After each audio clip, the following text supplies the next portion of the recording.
Los mejores espías en el cine. Sin tiempo para morir, la película más reciente del 007, uno de los espías más famosos y queridos en la cultura popular, suspendió su estreno 3 veces seguidas para tratar de rodear los efectos de la pandemia y dejarse ver ante el público en pantalla grande y a todo volumen.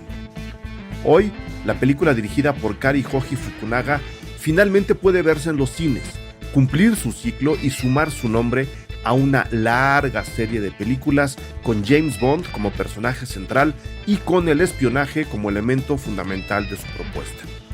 Por esa razón es que en este episodio nos vamos a acercar a la figura de los espías, al tema del espionaje y a la manera como se ha transformado desde los inicios del cine hasta nuestros tiempos. Haremos una gran lista con las mejores películas sobre espionaje en el cine. Para lograrlo, invitamos al crítico de cine Sergio Huidobro, que llega encubierto a lanzar los nombres esenciales para quien quiera introducirse al mundo del espionaje en el cine, desde Fritz Lang y Alfred Hitchcock hasta Spielberg y Catherine Bigelow. Conozcamos a los mejores espías en el cine. De eso trata este episodio. Yo soy Eric Estrada, esto es Cine Garage, aquí cabe todo el cine. Estoy muy contento de que mi buen amigo crítico de cine, investigador, presentador, cuántas cosas eres, Sergio Huidobro, que mi buen amigo Sergio Huidobro, colaborador de Cine Garage, está de regreso en los micrófonos de este podcast para una misión imposible. Sergio, bienvenido a los micrófonos de nuevo. Exactamente, para una misión, espía internacional también, pero pues eso no Sí. falta. ¿También eres espía internacional? Sí, todos los días viajo de Tláhuac a la Cuauhtémoc y traspaso información entre una alcaldía y otra. Muy feliz también, muy feliz de estar acá en Cine Garage para hablar de espías, porque como ustedes escucharon en la entrada de este programa, pues todo mundo está hablando de James Bond en este momento, la película más reciente, Sin tiempo para morir, con Daniel Craig, por muchas razones. Número 1, es una película más de James Bond, ¿no? Número 2, es la última película como el 007 que hace Daniel Craig. Número 3 es, yo creo, la película que efectivamente nos va a devolver a los cines, o sea, va a provocar que mucha gente encuentre la seguridad para volver a entrar a una sala de cine y ver la propuesta de James Bond en pantalla grande, ¿no? No necesariamente esperarse al streaming, sino encontrarse el tiempo y, como digo, encontrar la confianza para meterse a ver la película de Cary Joji Fukunaga. Y pues número 4, porque yo la verdad no conozco a nadie. Bueno, hay por ahí un par de amargados, pero yo no conozco a nadie que no le gusten las películas de James Bond. Sergio, ¿a ti te gustan o eres parte de esos amargados? A mí, a mí me gustan mucho, soy amargado en otros temas y por otras razones muy seleccionadas, pero respecto a James Bond y en general al cine de espías, sí soy muy, pues a lo mejor soy muy poco riguroso hasta si quieres, pero pues me gustan casi todas. Es un área, incluso de las novelas, ¿no? Incluso las novelas que son más baratonas, disfruto mucho de novelas de espías también. No sé quiénes sean de los amargados. Yo, fuera de Christopher Nolan, no conozco ningún otro. Christopher Nolan está amargado porque no le han dado a James Bond, no por otra cosa. Sí, no, y porque él intentó hacer el año pasado su James Bond y le salió medio aguada. Medio para atrás, digámoslo así. Exacto, de atrás para adelante, que es la mejor forma de hablar de Tenet. No está tan mal Tenet, pero no es un James Bond. James Bond tiene unas características que incluso por licencia y por permisos no se pueden utilizar en otras películas, pero yo justo ayer que estábamos planeando este episodio, estaba pensando cuál sería una manera no certera, pero por lo menos cercana para describirle a alguien que nunca ha visto especialmente películas de James Bond antes de Daniel Craig, es decir, gente que está cumpliendo 16, 17, 18 años, cómo describir todo lo que ha pasado antes con James Bond. James Bond sí es cine de espías, como decías hace rato, ¿no? James Bond es cine de acción, que evidentemente, no necesariamente porque hay cine de acción que no es de espías, Sí. pero James Bond sí tiene su dosis de acción. Pero como es un papel prácticamente como el que hacen los superhéroes, ¿no? Inmortal en el sentido de que puede tener muchos intérpretes, no de que no le pase nada. De hecho, desde las primeras secuencias de James Bond siempre estamos con que ahora sí se va a morir, ¿no? Me refiero a inmortal en cuestión de que muchos actores lo han interpretado. Yo le diría, por ejemplo, al sobrino de 10 años, James Bond es como un parque de diversiones, como Disneylandia, ¿no? Aquí tienes la Tierra del Futuro, aquí tienes el Safari, aquí tienes la parte de Star Wars. Pues con James Bond, aquí tienes a Daniel Craig, acá tienes a Pierce Brosnan, y aquí tienes a Roger Moore, y así te vas como diciendo, es lo mismo, pero no es igual. Y eso le ha dado al paso de los años, pues, una oportunidad de ojear la actividad del espía muy diferente, porque evidentemente siendo así, teniendo distintos guionistas, también teniendo distintos directores, pues las películas de James Bond nos dan ambientes diferentes. Habrá unas que estén más ad hoc para verlas un sábado a mediodía, otras que están mucho más cercanas al ambiente de jueves por la noche, y por ahí yo le diría a la gente, explórenlas así, ¿no? Tomando en cuenta que no es como el cine de superhéroes, ¿no? Que Superman siempre va a ser Superman, no. Sí. Aquí se permiten esa variedad y eso le da unas oportunidades de disfrute al cinéfilo muy interesantes. No sé si estés de acuerdo. Pues sí, estoy de acuerdo y además nunca lo había pensado así, como lo acabas de describir. De entrada, creo que no es una una saga que se tenga que ver de forma cronológica. En orden Nada, cronológico. no, imagínate, son que 24, ¿no? Ya con esta, algo así. Uh-huh. Y además, o sea, si sirven viéndolas como por bloques.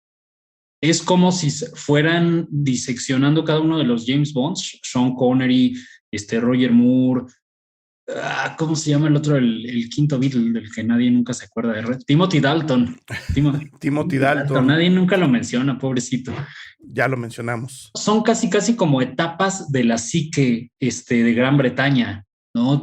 Incluso ver, no es que sean películas históricas, o sea, nadie ve las películas de James Bond para aprender historia del mundo ni nada, pero sí son como síntomas de cómo se pensaba y de cómo se miraba el mundo y la geopolítica, incluso cómo se concibían los amigos y enemigos, ¿no? Del Imperio Británico en cada uno de estos.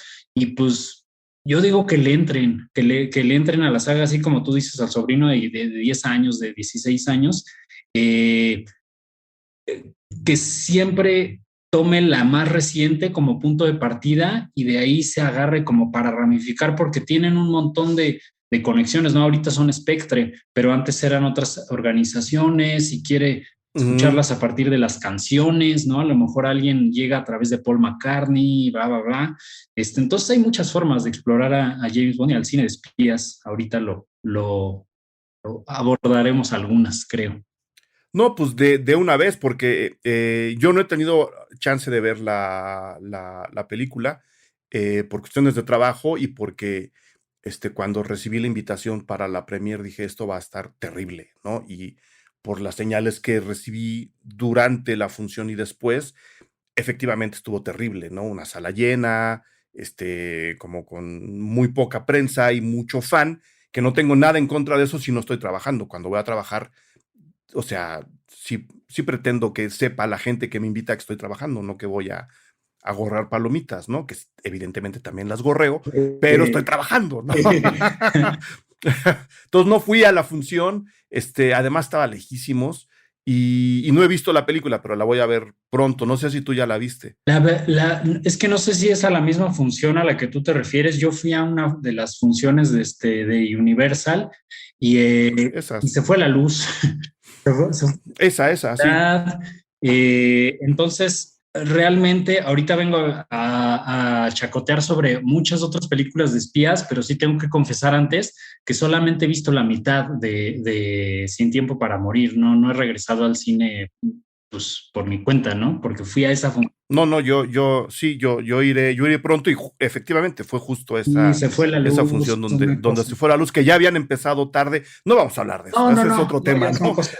Sí, sí. Pero pues con ese pretexto también vamos a hacer un recuento a través de una estupenda lista que hiciste, mi queridísimo Sergio, de otras películas, de otros espías que también la chamacada puede ver, ¿no? Creo Sí. que esta es mi invitación a justo al público joven de Cine Garage. Evidentemente, quien quiera sumarse están bienvenidos y bienvenidas, pero yo le diría a la gente que tiene sobrinos o a los sobrinos que nos escuchan, ¿no? O a los hijos que nos escuchan, que le entren al cine de espías, no necesariamente al de acá, acá, acá.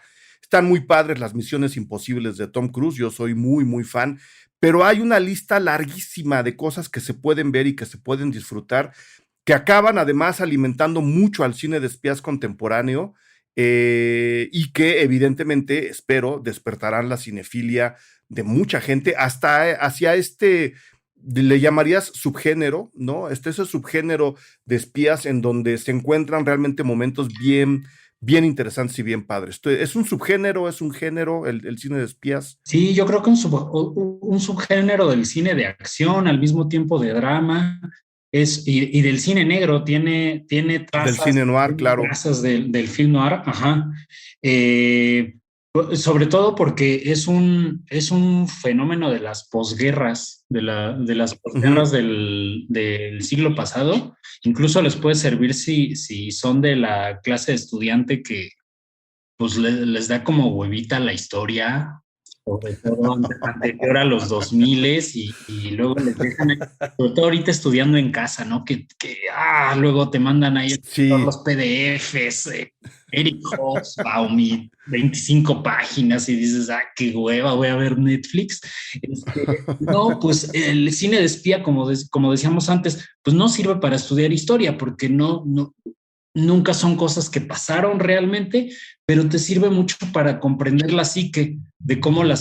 las naciones, sobre todo las potencias, que son las que suelen hacer cines de espías, se pensaban a sí mismas, ¿no? Y cómo estos personajes son siempre símbolos de cómo funcionaba pues, la interacción entre los países. Claro, y evidentemente son fenómenos, el cine de espías, los espías en sí, ¿no? Porque está también la literatura, que vienen entre las guerras porque evidentemente en las guerras los espías tienen, ¿no? Como su Super Bowl, ¿no? Es como la temporada grande del espionaje. Hay guerra, pues ahí están los espías, es su mera Exactamente. chamba, ¿no?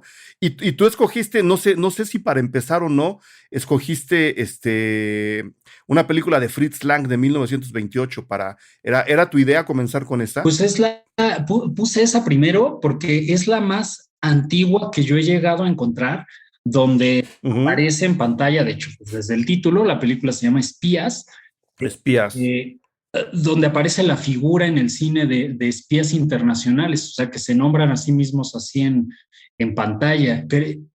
O sea, no digo que sea la primera, pero es la primera que yo conozco. A lo mejor hay otras antes y alguien en la audiencia nos pueda ilustrar, pero parte Ujú. de que aparece esta figura, pues es el tema mismo de la película. Y es una película hecha en el periodo de entreguerras en Alemania, o sea, tiene todo el interés del mundo para ver cómo se pensaban ahí las cosas después del Tratado de Versalles, ¿no? Ahora, la película no trata de esto, la película es imaginación pura, pasan ahí cosas rimbombantes que no tienen nada que ver con la historia del mundo, ¿no? Pero Ujú. además creo que es una de las películas negras de Fritz Lang donde más cuaja el estilo.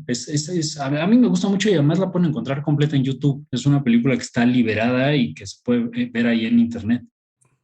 Exacto, porque estamos hablando de una película de 1928 y fíjate lo que son las cosas. Bueno, viniendo de una novela de Thea von Harbaugh, no me extraña que la película dure más de 2 horas, ¿no? Porque a la señora no le gustaba ser concreta, ¿no? Le daba como para contar y contar y contar y contar, que adapta el propio Fritz Lang. No sé si en esta época ya estaban casados, pero, pero si no, pues ya estaban colaborando. Yo creo que ya estaban casados, ¿no?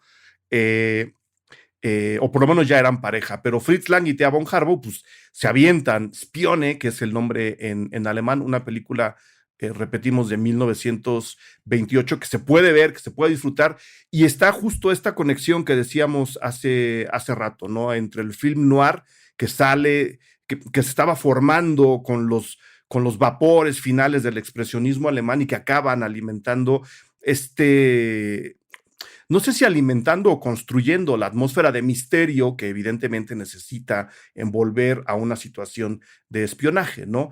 Sombras, luces muy marcadas, ángulos en la cámara un poco forzados o más bien les voy a llamar artificiosos antes que forzados, y a través de eso introducirnos a los interiores de los personajes, que es muy importante para el cine negro. No sé si tanto para el de espías, pero cuando el cine de espías se acerca al film noir, al cine negro, importa mucho la psique y los sentimientos y sobre todo las pasiones de los personajes. Entonces ahí estaría nuestra primera recomendación, Espías de Fritz Lang del 28. Y luego escogiste The Lady Vanishes, la del 38 de Alfred Hitchcock, que es esa, ¿no? La dama desaparece. Sí, The Lady Vanishes, que es la primera de las... Pues pensando en Hitchcock, que al rato supongo que hablaremos de la extraña casi conexión que tuvo con James Bond en algún momento de la vida. Pues de una vez. A ver, échale. No, pues tú te la ibas a echar, ¿no? Pues que Hitchcock, y eso es algo que yo no sabía, no sé cuánta gente cacha el dato allá del otro lado, en algún momento estuvo fuertemente considerado y hasta interesado, yo diría, en dirigir una película de James Bond. Lo cual habría sido una cosa, hijos, yo sí me subí al DeLorean para regresar y convencerlo, mano. Y votar por él, aunque sea, ¿no? Porque evidentemente no sabemos si de parte del cuerpo de productores de las historias de James Bond había interés o no. Lo que sí se sabe, como dices, es que Hitchcock en algún momento dijo, yo podría dirigir una de esas, es más, yo quiero dirigir una de esas. Como la cosa no se dio, los espías acaban convirtiéndose después, no precisamente por eso, pero Hitchcock acaba ejercitando después esta inquietud por el mundo del espionaje, en donde además pueden florecer muchos de sus sellos personales, ¿no? El acusado falsamente, la pasión criminal o el homicidio rebuscado, si lo queremos ver así, ¿no? De no te voy a matar dándote un balazo, te voy a amarrar, ¿no? Y te voy a echar mi discurso y te voy a explicar por qué te voy a matar y todo aquello. Por ahí acaba dándonos varias películas alrededor del personaje del espía, que además llega a comunicar con las mujeres, que es algo que no ocurría mucho en esa época. O sea, en las películas de espías de la primera mitad del siglo XX, pasándonos un poquito a los 60, las espías seguían muy pegadas todavía al papel de la femme fatale del thriller y del film noir. No eran espías tan activas, eran un elemento de pasión. Sí. Hitchcock les alcanza a dar un medio paso hacia adelante y son espías un poquito más interesantes como mujeres, ¿no? Sí. Y eso que ya existía la figura de Mata Hari, o sea, esa sí, histórica, pues, y que curiosamente creo que el cine no ha echado tanta mano de la biografía de este espía, digo, cuando es uno de los personajes, creo, más cinematográficos de la historia, ¿no? Del siglo XX, pero creo que no hay, ¿no? Hay una por ahí como pues, 30, 40. Yo vi como 4, pero eran porno, entonces no cuentan para ahora, porque es que también da para ese lado, la figura de Mata Hari también da para ese lado, pero no, esas no las vamos a recomendar aquí, pero bueno, está de Lady Vanishes de Hitchcock, que quedamos que era de 1938. 38, ya al borde de... Es bien interesante cómo a Hitch, perdón por la confianza, pues, o sea, Sir Alfred Hitchcock, amigo de mi abuelo, no es cierto, Hitch de cariño, justo antes de que estallara la Segunda Guerra Mundial, o sea, en 1938, y hasta la Guerra Fría, ya entraditos los 60, como que le obsesionaba esta figura de los espías internacionales, pero como que le obsesionaba desde la angustia, porque el personaje no era tanto el espía internacional como alguien común y corriente, hombres o mujeres. Atrapado ahí. Ajá, que se veían de repente inmersos en este asunto. Entonces Hitchcock no lo retrataba desde el heroísmo, como si puede ser Misión Imposible, James Bond, sino como que era un ambiente angustiante, opresivo, donde una persona común y corriente se quedaba de repente atrapada ahí, como quedarse atrapado en el elevador y no sabes para dónde salir, ¿no? En La Dama Desaparece, hace esto adentro de un tren, ¿no? Como alguien implicado, hizo Los 39 Escalones con Robert Donald, también, o sea, es alguien que no tiene nivel en el entierro y de repente termina ahí huyendo del avión. En una intriga policial. Ajá, exacto. Y luego otros que sí eran espías ya después de la guerra, hizo Notorious con Cary Grant y Ingrid Bergman, donde sí son, o sea, ya le interesaba la figura de los espías y entonces le fue ahí. Después hizo otras, El hombre que sabía demasiado, otra vez era un matrimonio, ¿no? Que eran James Stewart y Doris Day, que también se iban de vacaciones. Comunes y corrientes. Ajá, y de repente terminaban ahí sabiendo más de lo que debían. De hecho, era la segunda versión que hacía del hombre que sabía demasiado. Antes. Efectivamente. Antes hizo otra con Peter Lorre, ¿no? Con M, con el señor M. Con su actor de M ya había hecho el hombre que sabía demasiado y la vuelve a hacer.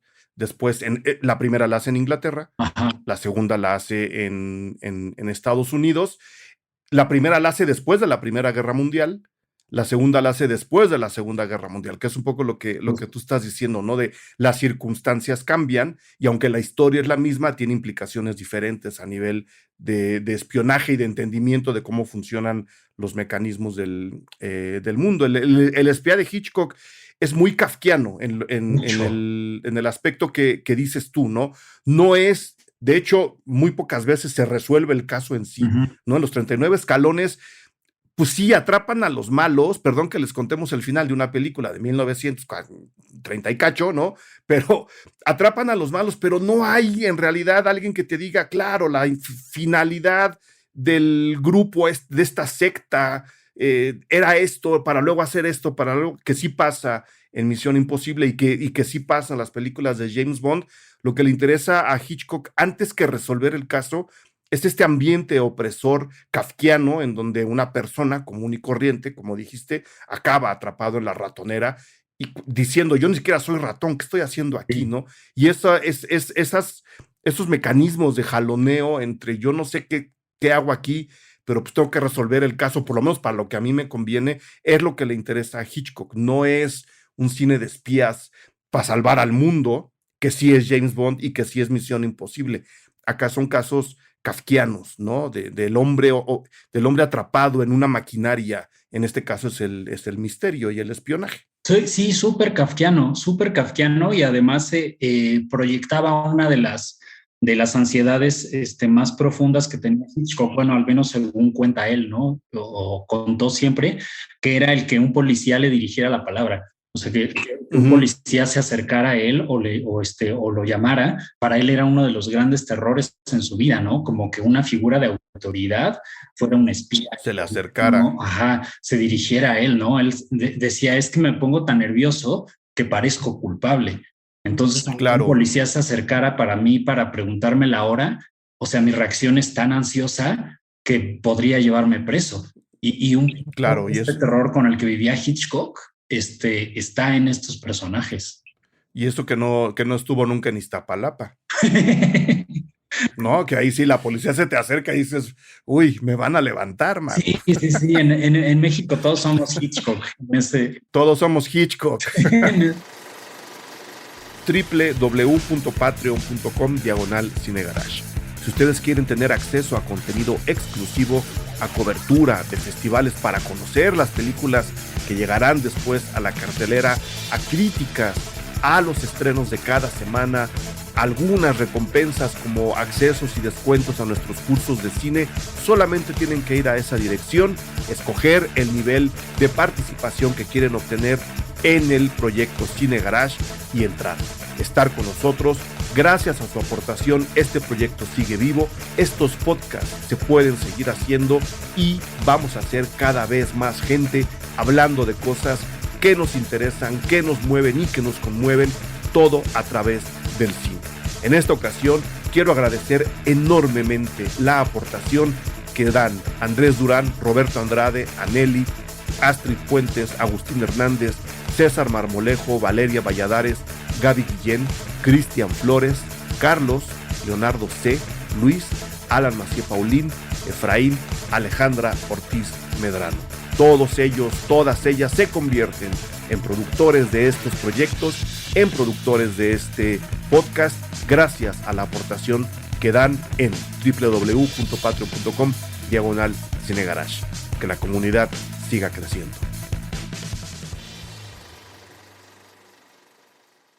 Y luego, en tu lista, así como para irle metiendo media velocidad, tienes El tercer hombre, una de mis películas favoritas en la vida. Igual yo. 1949, Carol Reed, film noir 100%. 100% y 100% de posguerra. Entonces, de todas las que están, ahorita estamos hablando como del cine de espías que se hizo en la posguerra y justo antes de la guerra, pero esta es la posguerra más posguerra de todas. O sea, es una película, si no han tenido oportunidad de verla, de verdad, véanla hoy mismo en la tarde. Está filmada. También está en YouTube. Ajá, sí, está por ahí muy liberada. Está filmada en la Viena derruida, que de verdad es la Viena derruida. Entonces es un misterio igual muy hitchcockiano, nada más que en este caso con Orson Welles y con Justin. Y también parece una película de Orson Welles, aunque él nada más es el actor, también parece una película de Orson Welles, donde alguien, es una película difícil de contar sin arruinar cosas. Como todas las películas de espías. Como todas las películas de espías, ajá. Alguien llega a Viena a buscar a alguien, resulta que ese alguien está muerto, pero se acaba de morir. Y entonces esta persona, que es un escritor de novelas de espías, es alguien que escribe novelas de espías, empieza a como encontrar alrededor suyo toda una trama de gente que se le acerca, de gente que parece que lo está vigilando, de una chica que parece responder al arquetipo de la femme fatale, y al final pues empieza a resolver el misterio, o eso parece, o eso cree él, además. Eso cree él, exactamente, porque es medio quijotesco él, ¿no? Como es que sí. De espionaje, como que empieza a ver todo en esa clave, para acercarse al misterio de quién es el tercer hombre, pero eso no se los vamos a contar porque sería arruinar todo. Pero a nivel estético, esta sí está metida en el film noir, justo para lo que decíamos hace rato, ¿no? Esta carga sombría, la presencia eterna de la noche, aunque sea de día en la película, parece que es de noche, ¿no? Por el manejo de las sombras, las pulsiones de los personajes, ¿no? Es una película muy pasional en muchos sentidos, muy visceral, por decirlo mejor, y estéticamente es una maravilla, ¿no? Estéticamente es una película que tiene al ojo leyendo la pantalla todo el tiempo. Si ustedes creen que el cine ahora hiperkinético de superhéroes es necesario para endulzar al ojo, es que no han visto películas como El tercer hombre. Eso es endulzar al ojo, ¿no? Eso es darle al ojo proteína, como dice Guillermo del Toro. Vamos a esculpir cada uno de los encuadres de la película y además te vamos a contar una historia y además te vamos a dejar con muchas dudas de lo que la historia te está contando. Ese cine del que me gusta mucho que lo hayas metido en la lista. El tercer hombre del 49. O sea, como dices, ya posguerra total. Sí, totalmente. Además ahorita estamos hablando de películas en donde el espionaje es fundamental, es el tema o son los personajes principales o es algo que define la trama, ¿no? Pero hay un montón de otras películas en esta época, empezando por Casablanca, ni más ni menos, donde existe la figura del espía internacional, nada más que la película no se trata de eso. Pero exactamente. Estamos hablando de películas que se definen a partir del tema del espionaje. Del espionaje, como Cinco Dedos del 52 que metiste en la lista. Como Cinco Dedos, que es súper olvidada. Es una película del director de Cleopatra, de La Malvada, o sea, que tiene películas mucho más conocidas, y esta es como de las películas chiquitas. Sale James Mason, Ujú. es por ejemplo el protagonista de Lolita, de Sí. Top en su rostro, él. Ujú. Y es una película de espías bien, bien divertida, ubicada en Turquía, con nazis escondidos en Turquía, y tiene MacGuffin, o sea, hay algo ahí que alguien se robó y que están escondiendo y que se pasan de mano a mano, y hay papeles como visas de salida. Vaya, Hay doble hay espionaje, doble ¿no? O sea, de espionaje. alguien que trabaja para los dos lados de la guerra. Exactamente, exacta. Entonces, si ven una película, si van a ver la nueva de James Bond, por ejemplo, Sin Tiempo para Morir, y quieren ver cómo su abuelito o a lo mejor bisabuelito habría ido al cine en el 52 a ver esa misma película que están viendo ahorita, o, Ujú, ujú. o una de Bourne o de Misión Imposible o así, pueden ver Cinco Dedos, que de hecho anda también ahí en YouTube liberada con subtítulos y todo eso, es muy, muy conseguible, y la van a disfrutar mucho. Digo, es mucho menos conocida que las que estamos mencionando ahorita, pero, Ujú. pero échenle ojo también.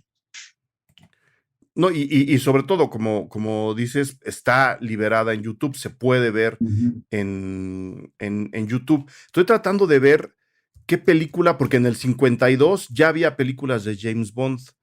Entonces, estoy tratando de ver qué James, sí, ¿no? Había una versión de Que Casino Royale, ¿no? Antes. exacto, estoy tratando de ver aquí rápidamente qué película correspondería a la época de Cinco Dedos. A ver, el James Bond, no, comenzó en el 62 con La Doctor de No. Sean Connery, pero en los 50 sí hay una versión de Casino Ah, Royale y sí, medio, pues nadie se acuerda de ella, pues, pero fue como la pues no. primera adaptación ahí. O sea, no es con Sean Connery ni nadie.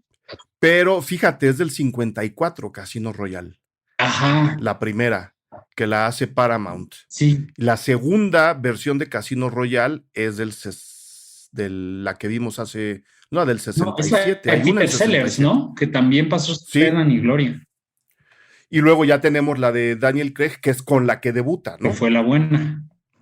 Pues fíjense, Cinco Dedos es 2 años antes del primer Casino Royale de James Bond, con lo cual tu comentario viene todavía más al caso, ¿no? Así es como nuestros abuelitos, o si tienen papás grandes, nuestros papás grandes veían, ¿no? El cine de espías. Ya hablamos del hombre que sabía demasiado. Intriga Internacional es una gran película, nada más no quiero dejar de mencionarla a menos que quieras agregar algo. Sergio, yo creo que si tuviéramos que hacer un top 5 de las películas de Hitchcock en general, Intriga Internacional pelea un lugar de manera muy seria. Sí, no, y justo eso que dices es, al menos de las que alcancé a recordar ahorita para preparar, que estábamos preparando este episodio, es la última en la que Hitchcock se metió así de lleno en el tema del espionaje internacional, ya del 60 en adelante ya hizo sí. Ujú. De ahí como que le interesaron más las parafilias y las cosas, como las psiques torcidas, pero ya se alejó de esta senda de lo pues, de la diplomacia peligrosa, pero es Y del cine de acción, porque este es cine de acción estilo Hitchcock, ¿no? exactamente, exactamente, intriga internacional, porque a tu podcast lo escuchan en todo el mundo, bueno, en todo el mundo hispano al menos, en muchos otros países se llama Con la muerte en los talones. Con la muerte en los Esa es, talones. esa es intriga internacional, en todo caso North by Northwest, que es su título en inglés. Otra vez con Cary Grant, que ya había hecho de espía en Notorious, y Ujú. esa. Y creo que es la película de Hitchcock que mejor hace eso que estabas diciendo hace rato sobre el MacGuffin. O sea, tomar el espionaje internacional como un pretexto, nada más.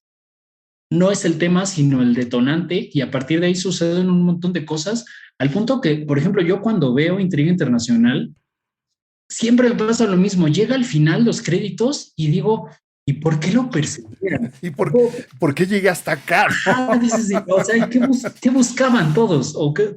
Sí, No sí. importa, no importa al final. Para explicarle a la gente que no cache lo que es el MacGuffin es un pretexto para que nuestra película avance, ¿no? Ajá. Es aquello, como lo decía el propio Hitchcock, que a nosotros nos importa mucho, O es al revés. A nosotros no nos importa nada, pero a todos les pero importa. Sí.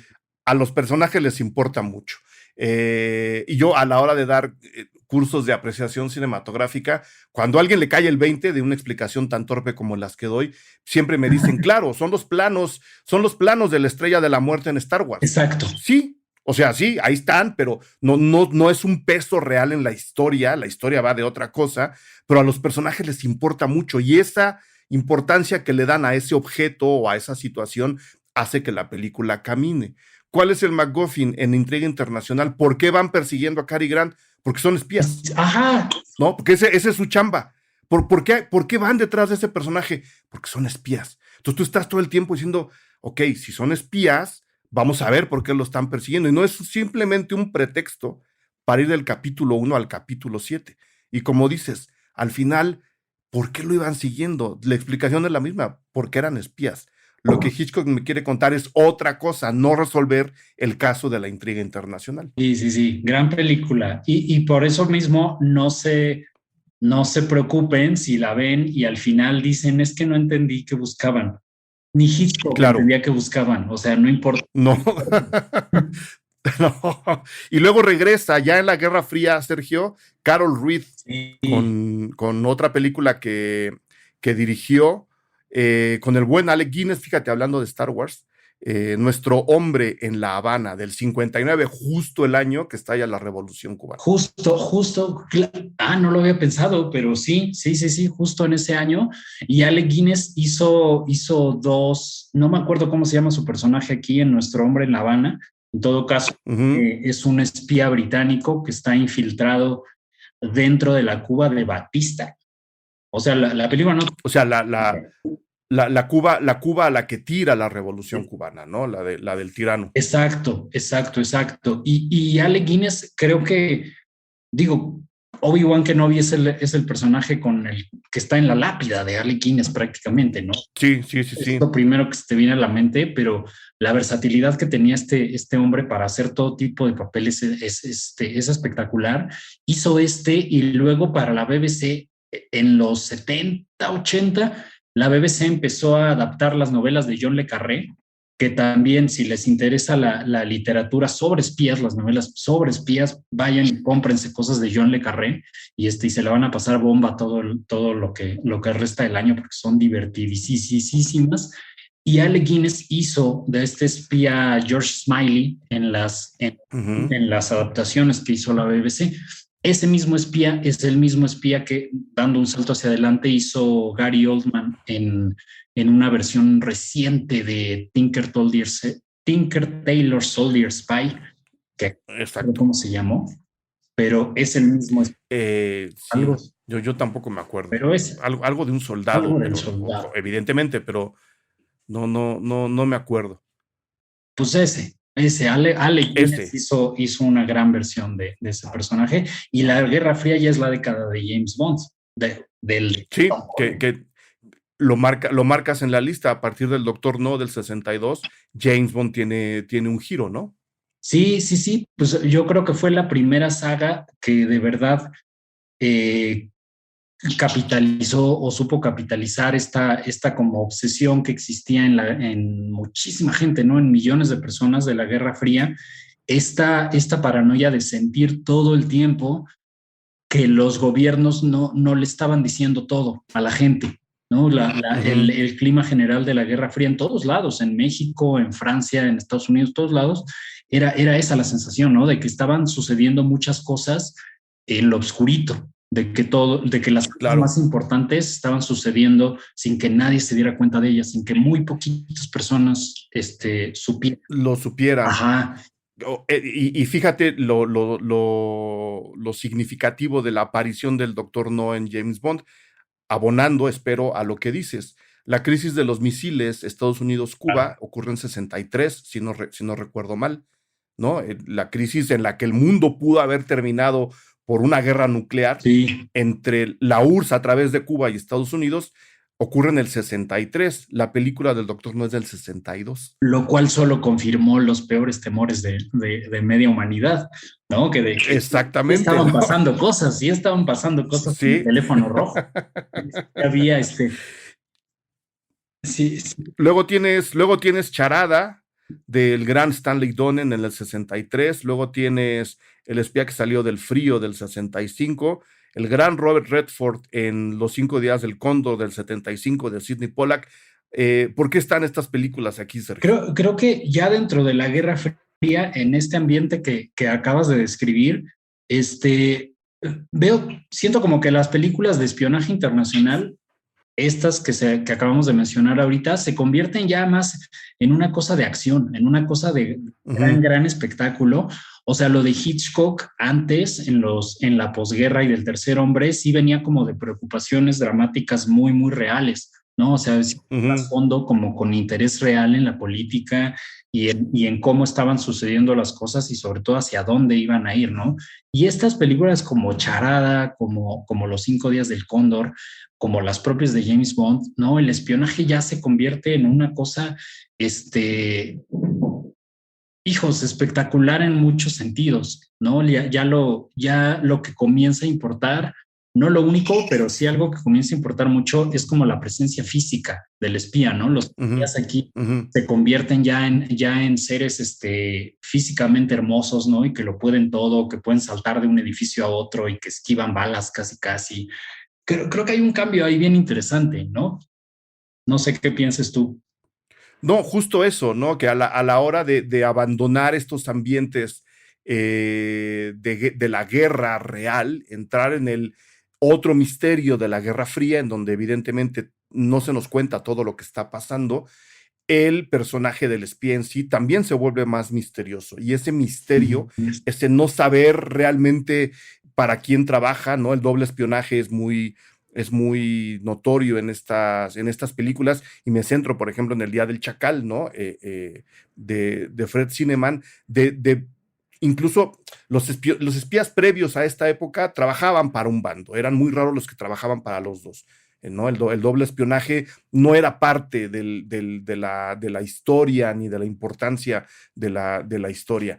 Aquí ya, ¿no? Aquí ese halo de misterio alimentado por las teorías de la conspiración que decías hace rato, le da también la posibilidad al espía, al espía físico, de en ese misterio hacer hazañas físicas como las que tú estás describiendo, ¿no? Acercarse más a la figura incluso del superhéroe, haciendo cosas que no podemos hacer. Los espías hacen cosas que nosotros no podemos hacer. Y evidentemente sí hay una intención también, paradójicamente, más realista del cine, ¿no? Entonces, están con casos que podrían ser reales, con personajes que muchas veces se alejan de la realidad, y ahí es donde se mueven las atmósferas de estas películas. Mucho thriller de la Segunda Guerra, le diría yo. Y luego, escogiste películas mexicanas, lo cual se me hace de aplauso, mi estimado Sí. Sergio. El Estas no caso son por Hilda su Kruger. calidad, debemos de decirlo, No, pero porque hay tienen que estar, personajes, pero tienen que estar, sí. sí, ¿Verdad? sí, tenemos que hablar del cine de espionaje mexicano. Sí. Vaya, si nos vamos un poquito más para atrás, me quedé pensando en esto que acabas de decir sobre cómo los espías de la posguerra, o sea, de los que hablamos ahorita en la primera parte del podcast, estaban ligados a una idea del nacionalismo como más de vieja escuela. Más clara, Ajá, sí. más como primera mitad del siglo XX, ¿no? O sea, los espías como que portaban a las naciones dentro de su propia figura, ¿no? A Gran Bretaña, Ujú, a Alemania, y quien jugaba este juego del doble espionaje o que no sabías muy bien a qué bando pertenecía, era retratado como un villano, ¿no? Como un traidor, una pátrida, o sea, era el enemigo a vencer o a matar. Y en esta ujú, Guerra Fría ya incluso hay momentos como en los 5 días del Cóndor o el Día del Chacal, donde estos agentes dobles, esta gente como más, como dices, misteriosa, ¿no? Es hasta retratada como el protagonista. sí. Realmente ya forma parte de su encanto, ¿no? El que no sepas muy bien como para qué lado está jugando y ya el nacionalismo creo que se sustituye por una cosa en donde los espías comienzan a enfrentar a corporaciones o Al poder, al ¿no? poder, ajá, exacto, a las formas del poder, o sea, el protagonista del Día del Chacal, no quiero decir el héroe porque no está retratado como un héroe, No, no. protagonista, o sea, su misión es matar al general de Gaulle. O sea, Ujú. qué cosa más antinacionalista de contar que esa, ¿no? Alguien que es contratado para matar al general de Gaulle y son sus pasos los que vamos siguiendo, pero él no es el villano, él es el protagonista No, del Chacal. claro, Eso es bien claro. importante. Y volviendo a lo de México, decía, si vamos un poquito para atrás a la época de oro, creo que en realidad la relación del cine mexicano con el espionaje comenzó ahí con el caso de esta mujer que es interesantísimo, de Hilda Kruger, Hilda Kruger. que pues está mitad metida en la leyenda, aunque sí es una figura histórica, ¿no? Que se dice que es una espía que había tenido ciertas simpatías o contactos directos con el régimen nazi y Ujú. que habrían enviado a México durante la época de oro de la industria cinematográfica mexicana a buscar apoyo entre las cúpulas de poder mexicanas, y eso incluía actores, actrices, productores, para Y y presidentes. presidentes para que México apoyara la Se invasión unir al eje, ¿no? soviética. Ajá, exactamente, que México fuera como la primera columna de ataque hacia o sea, la carne de cañón, prácticamente. Que fuéramos su Cuba, Que ¿no? fuéramos Cuba, exactamente, un Cuba con más territorio. Claro. Y luego, evidentemente, surgen películas de acción, respondiendo en mucho al personaje de James Bond. Tenemos a Alex Dynamo, encarnado por el gran Julio Alemán, ya entrados en el final de la década de los 60, dirigido por don René Cardona Jr. Exacto. Alex Dynamo es un gran personaje, Es un Sergio. gran personaje. Es de 1967. Creo que hizo Sí. dos, quizá tres películas como Alex Dynamo. O sea, fue una saga muy chiquititita. Pero para 1967 la industria en México ya estaba muy de capa caída, hablando Ujú. específicamente, ya los números de los años 40, de los años 50, ya habían ido cada vez más para abajo. Pero México estaba intentando volver a jugar un papel a escala internacional, por ejemplo, mediante las Olimpiadas del 68, mediante el Mundial del 70, y una de estas formas en las que México trató de volver a hacerse presente fue produciendo sus propias películas de espionaje internacional. Pues la verdad Ujú. no salieron, no salieron con los efectos especiales de las de James Bond, ¿verdad? Por decirlo menos, están más pues, modestas. Pero Bastante más. bastante más modestas. Pero o sea, para mí sí es bien disfrutable ver, por ejemplo, a Julio Alemán como Alex Dínamo. Eh, También son películas con una carga machista bien incómoda de ver hoy en día. O Sí. sea, también eso hay que decirlo fuerte.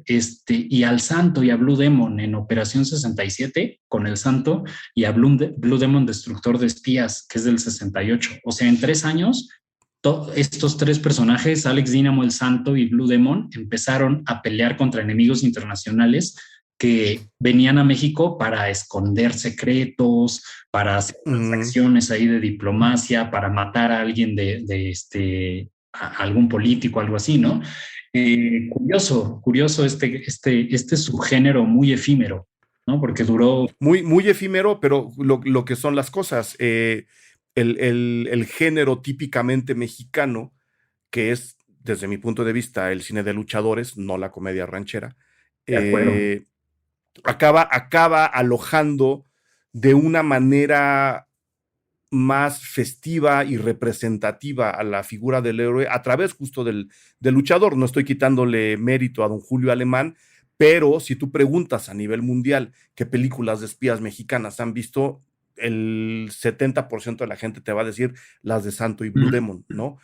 Son las que trascendieron internacionalmente por otras razones, pero por lo menos estas dos, Operación 67 de René Cardona y Blue Demon, Destructor de Espías de Emilio Gómez Muriel, son películas de luchadores y también son películas de espías. Ya luego las misiones de Santo y Blue Demon van a otros terrenos, incluido el terror, pero a nivel de espías creo que estas películas bien podrían estar en un ciclo de cine al lado de unas de James Bond, que hay un par que también son mucho peores que estas. Completamente. Por lo menos menos festivas, Es ¿no? Sí, completamente. Al menos estas son más honestas al aceptar sus carencias. Y otras películas de Sí, James Bond, no todas, pero sí algunas, las más malitas de James Bond, sí son muy malitas. Las que están hasta sí. abajo en la escala, sí están, la neta. Hay unas ahí bastante chafas. Y luego tenemos, queridísimo Sergio, las películas contemporáneas de espías que ya están muy bueno, evidentemente está el sentimiento eh, milenarista del siglo XXI, ya el mundo creímos que se iba a acabar, no se acabó, pero resurge esta idea de no nos están contando todo, resurgen muchas teorías de la conspiración, ¿no? La construcción del soldado perfecto, ahora que están los Pandora Papers, ¿no? Todo este tráfico secreto de influencias, de poderes, de grandes capitales, suben y bajan gobiernos, o sea, ya todo lo que se nos decía en los 60 que podía pasar, ya sabemos que evidentemente estaba pasando, ¿no? Y que la CIA puede tumbar presidentes y poner dictadores, o al revés, Exacto. y que detrás de todo lo que ahora nos da la tecnología hay una serie de transacciones tan brutal que aunque las películas no estén ambientadas en la época contemporánea, sí le dan al personaje de espías un matiz completamente diferente al que tenían en los 60 y en los 70. Y la lucha contra el poder se vuelve otra vez o se revitaliza nuevamente, ¿no? Muchos de estos personajes, Ethan Hunt no sé qué tanto peleé con el poder, pero ya no es un espía nacionalista, como decías hace rato, como probablemente el 007 lo sigue siendo. Creo que es el último gran espía nacionalista, ¿no? Él sí está al servicio de su majestad, Secreto de su siempre y para majestad. siempre, ¿no? Al servicio secreto de su majestad. Pero Jason Bourne, por ejemplo, es un espía que pelea con el poder, que pelea contra el poder. Ethan Hunt Pues sí, pero es como tiene Dory. ahí, sí, No, no tiene. está encontrando el camino a casa. Exactamente. O sea, sí estoy de acuerdo con Jason Bourne, pero el problema es que él no se acuerda con quién está peleando. Ese es el. Bueno, sí, no, no, pero tiene que pelear, Sí, sí, ¿no? sí. Sí, sí. Él es un poco hitchcockiano en el aspecto de, pues me han dicho que soy espía, así que tengo que seguir, ¿no? Y las películas siguen porque él cree que es espía, a lo mejor al final, en la última nos dicen, no, pues ¿qué creen que no era espía? Exactamente. Nada más se llamaba igual, se encontró su I. Nada más se llamaba igual, sí, tenían el mismo INE, pero metiste aquí La vida de los otros del 2006, que se me hace un peliculón. Florian Henkel von Donnersmarck es el hombre que le robó el Oscar a Guillermo del Toro, que estaba presentando El laberinto del fauno en ese mismo Sí, año, y en lugar de darle el Oscar al laberinto del fauno, se lo dieron a La vida de los otros. Sí fue así, ¿verdad? sí, pero ya pues lo perdonamos y cada quien su golpe. Primero porque la vida de Sí, los otros sí es muy, muy, muy buena. es muy buena. Porque el gordo ya se ganó los suyos con toda justicia. Sí. Ya, ya, cada quien. No le hablamos a ¿no? Ya. Pero sí, la vida de los otros en ese momento no fue muy bien, no fue muy bien recibida en México, o sea, no se vio tanto, pasó sin pena ni gloria por las carteleras, por esto, ¿no? Porque tenía la fama estúpida, pues creo, de que le había ganado a Guillermo del Toro. Entonces, A Guillermo del Toro. no hay que hablar de la vida de los otros, ¿no? Y es un peliculón, es un peliculón. Además, pues una de las poquísimas películas de espías hechas ya después de la Guerra Fría, ya después del muro y todo. Y además este enfoque que tiene en donde el enemigo a vencer está dentro del propio país. Exacto. Toda la película se desarrolla dentro de la Alemania Oriental, dentro de la RDA de los 80, en los últimos años, los últimos meses casi del muro de Berlín, pero los personajes son todos alemanes, todos y están espiándose unos a otros, y yo la disfruté mucho. Hace mucho que no la veo, pero ya me dieron ganas. Es muy buena película, ¿no? Un espía que usa los instrumentos que el Estado le ha dado para espiar a los supuestos enemigos, que en realidad usa esos elementos y esa tecnología pues para alimentar su propio vacío existencial, ¿no? Exacto. Porque acaba interesándose más en la vida de los otros que en la misión que tiene que ejecutar. Y al lado hay una serie de películas bien interesantes, Sergio. No sé en cuál quieras detenerte. Yo, solo para no dejar de mencionar lo que hace el personaje, bueno, el Zero Dark Theory de Catherine Bigelow, Eh, con Jessica Chastain también es una gran película de espías, basada hasta donde recuerdo en un caso real. Pues el de Osama Bin Laden, o sea, la Sí, infiltración de la CIA en Afganistán, Irak, en la primera década después del 9 de septiembre, 11 de septiembre.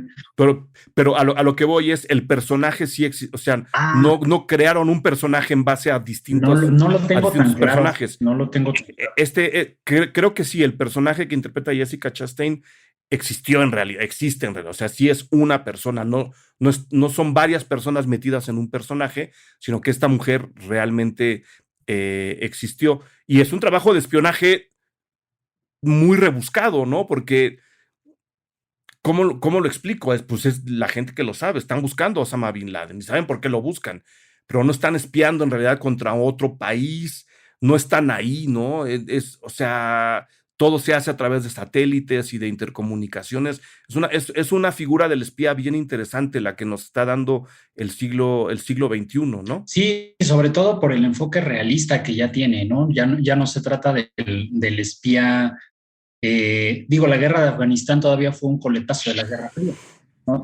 Ujú. Estaba como imbuida de todo ese asunto, pero las películas de la Guerra Fría, como Los Tres Días del Cóndor o como las de James Bond, pues de repente a James Bond le salía, o sea, sus zapatos volaban, ¿no? Y se iba Sí. porque Y, no, y el coche iba debajo del agua, Ajá, aquí no. ajá, no, o sea, esto es una película de espionaje en donde las escenas de tortura, por ejemplo, son muy dolorosas, ¿no? Y sí hay un trabajo de reconstrucción casi documental, casi académico, de cómo pudieron haber sucedido las cosas, ¿no? Porque evidentemente con eventos tan cercanos, no podemos saber a ciencia cierta si lo que vemos en Zero Dark Thirty es exactamente lo que pasó. Todavía Ujú. no podemos saber qué tan real es, pero se siente muy real, se siente muy real. Y del otro lado, pusiste a Atómica de David Leitch, que es como con Charlize Theron, que es como la glorificación de la femme fatal pasada a través de Hitchcock, ¿no? Sí. Ay, a mí es una película que me encanta y a veces siento que soy de la única persona en el planeta. No, a mí me gusta, la voy a usar en el siguiente curso que voy a dar, de hecho. Sí, me acuerdo. Sí, porque es una gran película de espías. Es una gran Sí, película de espías y de estas que rescatan el periodo de la Guerra Fría, o sea, también está Puente de Espías, por ejemplo, de Steven Spielberg, ¿no? Donde Mark Rylance es este espía doble, que es usado como moneda de cambio ujú. para apresarlo o bien liberarlo, pero Las dos ocurren en Berlín, las ¿no? dos ocurren en Berlín casi al mismo tiempo, pero Atómica sí es una cosa pop que absorbe además toda la cultura berlinesa de los 80, la de los Ujú, clubes ujú. nocturnos, la del punk, la de toda esta subcultura musical. Y a lo mejor es muy subjetivo porque a mí me encanta esa onda, ¿no? Y a lo mejor es eso lo que me hace recordarla tanto. No, yo creo que es una película que se alimenta de todo lo que hemos platicado Sí, y sí, lo hace pop, pero lo hace pop a la buena. O sea, no es que lo eche a perder, sabe a dónde lo va a meter, ¿no? Que es el frasco del pop, pero creo que se alimenta de todo lo que hemos platicado hasta ahora. sí. Y creo que a mí me gusta más esa que, por ejemplo, Argo, la de Ben Sí. Affleck, que está muy bien, Ujú. es muy efectiva, pero otra vez me parece esta película como que porta ideales nacionales en el peor sentido posible, ¿no? ¿Te acuerdas que Sí. Oscar se lo dio Michelle Obama, por ejemplo? ¿No? Que cuando ganó el Oscar salió Michelle Obama a darle el Oscar a Ben Affleck y sí decías, híjole, tantita discreción, ¿no? Ya, Sí, simulen un simulen poquito. un poquito este premio sindical que es, este, por ejemplo, Atómica, Ujú. más que en realidad lo que está haciendo, pues le gusta el rock, ¿no? Es una película que le Sí, gusta el rock. Disfruto más eso que una película de agenda como Argo, que también como la de algo. espionajes y es muy entretenida y está muy bien facturada, pero Está muy bien escrita. ¿mande? Está muy bien escrita. Está muy bien escrita, ajá, pero, o sea, que sea una película para impulsar una agenda en ese momento en contra de Irán, que no, Irán no se mereciera las sanciones, pues, o sea, sí, pero el cine entendido como eso, a mí no me jala tanto. A mí tampoco. Y tienes al final de tu lista dos que yo no conozco, Sergio. Las cuatro mujeres bueno, La Flor es la película y hablas de las cuatro mujeres protagonistas, supongo, de Mariano Ginás. Ginás. Y luego tienes The Spy Gone North de Jung Jong-bin, las dos de 2018. Sí, me metí ahí dos rarezas que me gustaron, primero porque son lo más reciente que, digo, aparte de las de James Bond, lo más reciente que he podido ver son de hace 3 años, que involucran la figura de espías, pero además son muy raras, hablan raras en su procedencia y raras en como la naturaleza con la que abordan el espionaje. La Flor son 3 películas, en realidad si las pones juntas duran casi 14 horas, es como un serial. O sea, cada una de las películas son 3 episodios, están como juntadas en 3 trilogías de una película cada una, y cada una está filmada en un género distinto. Una es una película medio de terror, otra es medio de espías, otra es un drama, así, y las partes que involucran el espionaje internacional son bien divertidas porque son paródicas. La película es argentina, teníamos que haber empezado por ahí. Es una película argentina que aquí se pudo ver en Ficunam, y si la cachan por ahí en internet, es bien interesante de ver, ¿no? Porque no hay mucho cine de espías latinoamericano, y la puse ahí por la rareza. Infiltrado en el Norte, que está en Netflix y casi a nadie se la pone el algoritmo, pero es una película nunca. que estrenó en Cannes en 2018 y es una película de espías entre Corea del Sur y Corea del Norte, hablando de un espía que es agente doble entre las dos Coreas y transporta documentos e información entre una y otra en la década de los 80.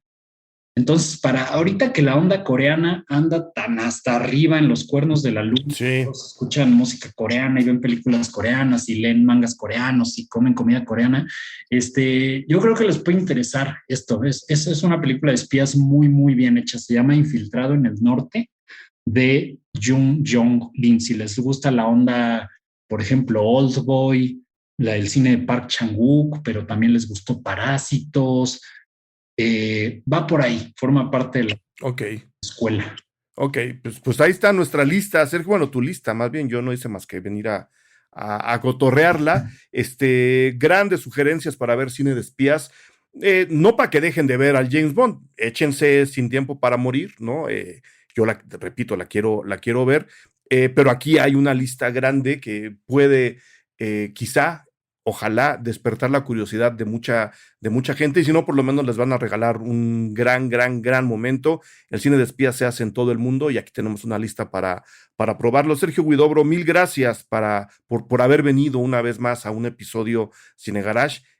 ¿Dónde te encuentra la gente? Muchas gracias a ti, muchas gracias a ti por la invitación. En Twitter, estoy en Twitter como @Sergio Huidobro, Huidobro con H al inicio. Por ahí nos leemos, por ahí nos vemos. Pequeñísima final, recomendación que se me pasó a decir al inicio: lean a Tintín. Sí. Lean los cómics de Tintín. Antes de que los quemen. Antes de que los quemen. Tintín, estoy convencido de que incluso yo creo que antes de la película de Fritz Lang, o por esos mismos años, la de 1928, ya había tiras cómicas de Tintín, y creo que es el primer gran espía internacional de la cultura popular. Está ahí la versión de Steven Spielberg, pero esa no la metí porque no me gustó tanto, pero pueden encontrar por ahí pues yo creo que en PDF, en internet, ¿no? Seguro ahí deben estar. Sí. O sea, ustedes saben dónde buscar. Exactamente, ustedes saben. Ustedes saben dónde buscar. Sergio, mil gracias por haber venido a Cine Garage. Nos encontramos pronto, ¿te parece? Claro que sí. Síganse cuidando mucho a todos y todas por allá del otro lado, y gracias por la invitación, y vámonos a nuestra siguiente misión Vámonos. encriptada. Gracias, Sergio. Cuídate mucho. Bye a todos, todas. Bye. Gracias por escuchar Cine Garage. Si nos escuchas en Apple Podcast, regálanos una reseña para que más gente descubra este podcast. Suscríbete a Cine Garage siguiéndonos donde sea que escuches este programa para enterarte de nuestros próximos episodios. Cine Garage es parte de Sonoro. Ingresa a sonoromedia.com para escuchar más de los podcasts que aquí se producen.